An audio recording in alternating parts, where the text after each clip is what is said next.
This is the brief on the chronological narrative of the Trojan War and the Iliad. So, what's the deal here?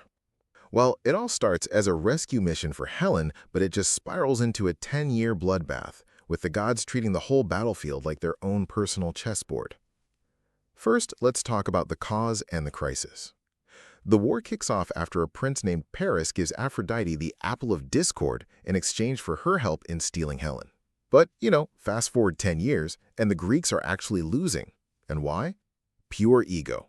Their top warrior, Achilles, feels insulted by his commander and just flat out refuses to fight.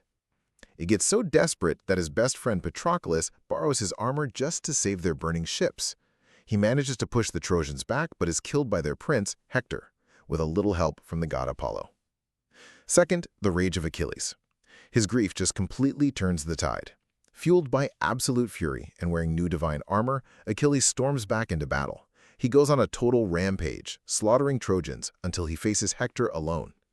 And it's brutal. He ignores Hector's plea for a respectful burial, kills him, and then drags his body behind his chariot. And finally, we see mercy and the aftermath. Hector's father, King Priam, sneaks into the Greek camp to beg for his son's body.